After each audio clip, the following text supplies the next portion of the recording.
That's why the Masons referred to Hiram, because he was a master builder. So Solomon used to use his call on his services, man. Call on his services. I'm talking about Hiram. It said, now listen, it says once in 3 years. So you got a year and a half going and a year and a half coming back. That's why Israel knew that it was going to take a year and a half to get there. That was a cycle. Because they went there, they had people over there gathering up different precious things and spices and gold and so forth. Different animals, peacocks.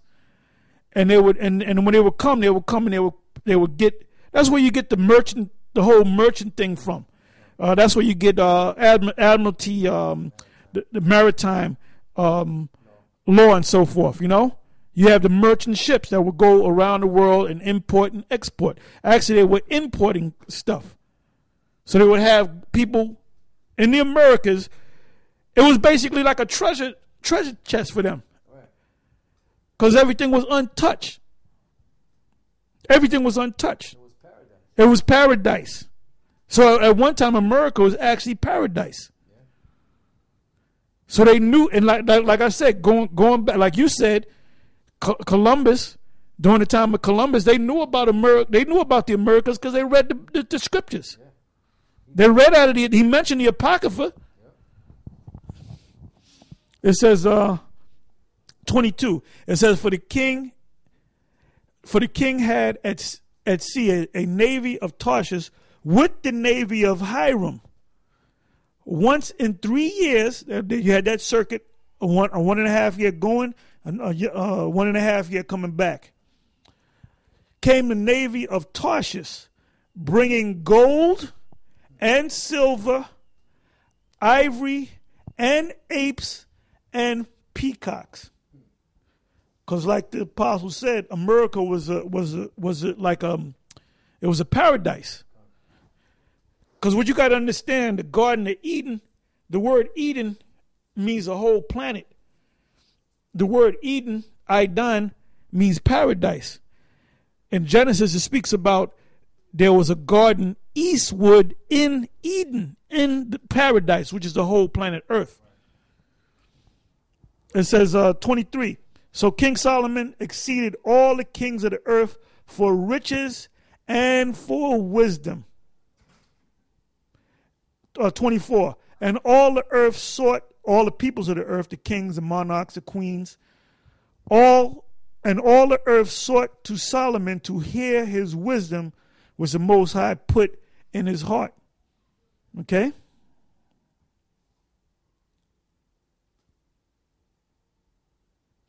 Let me read the 25th verse. And there's a lot to it.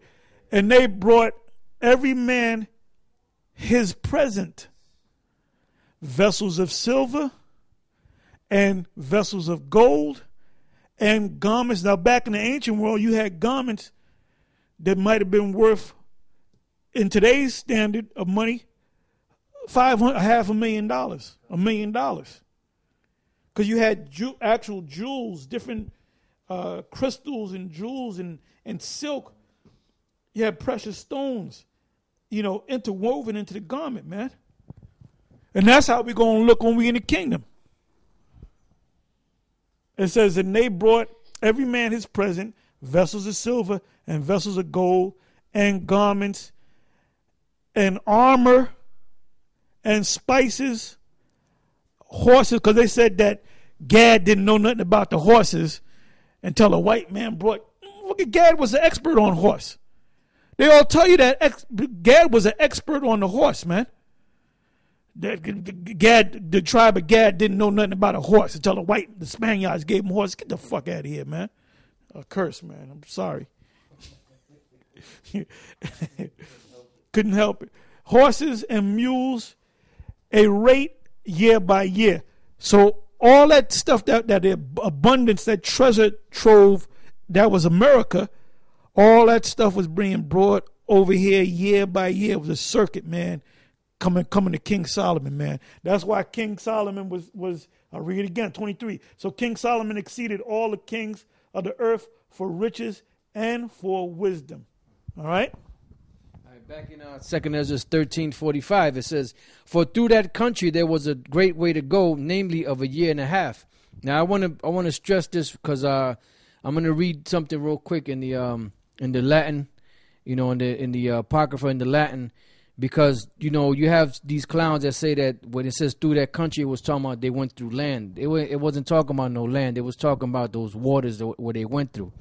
So I just want to read this real quick, and I'll break down two key words and go back to this. This is 2 Ezra 13:45. It says per enim regionem, right? Now when you look up the word per, it means to go. When you look up the word per, it means through, across, through the midst of, from side to side of traversing, meaning to go through, right? Then when you look up the word iam, comes from the Latin eo, means to go, walk, ride, sail, fly, move past. So to sail. So they sailed through that get to that country. The sailing of it was a year and a half. So I'll read this again. It says, "For through that country there was a great way to go, namely of a year and a half.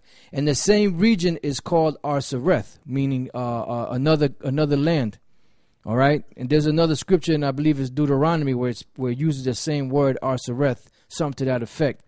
All right, it says, and that was a name because it was basically another land. It wasn't a name because it didn't have a name. It was a land where never mankind dwelt, where there was riches. It says, and some so-called scholars have even suggested that America is the Ophir that the Bible's speaking of. It says, "Then dwelt they there until the latter time. And now when they shall begin to come, the highest shall stay the springs of the stream again, that they may go through. Therefore sawest thou the multitude with peace." So when Israel, the other three tribes that were left in Jerusalem, were getting ready to come over here, the Lord did the same thing for them. He allowed those ships to come over here, and they weren't able to. The floods didn't destroy the ships because the Lord had to have those three tribes to come over here to join the rest of the other tribes that were already here. It says, "But those that be left behind of thy people are they that are found within my borders." And what happened there?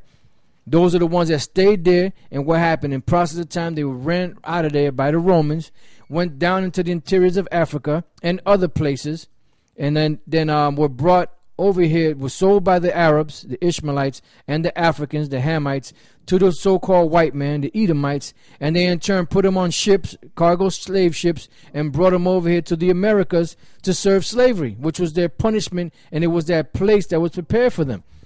And as we were reading before, in the book of Revelation 12 and 13, it says, "And when the dragon saw that he was cast unto the earth, he persecuted the woman which brought forth the man-child. And to the woman were given 2 wings of a great eagle, that she might fly into the wilderness." Now the wilderness at this particular time was talking about the interiors of Africa, because that's where the Israelites fled to flee Roman persecution. That's why Yahweh Shai said to the people that were there in the land, "Don't cry for me, cry for yourselves." He said, "For the time is coming where you're going to see armies compassing Jerusalem about." Those are those Roman armies that were going to compass the whole land of Jerusalem, the temple and all that. Why? Because it was time for the Lord to bring his vengeance for the things that Israel was doing, because even back then they were doing a lot of wicked stuff, So it says, so they fled into the interiors of Africa.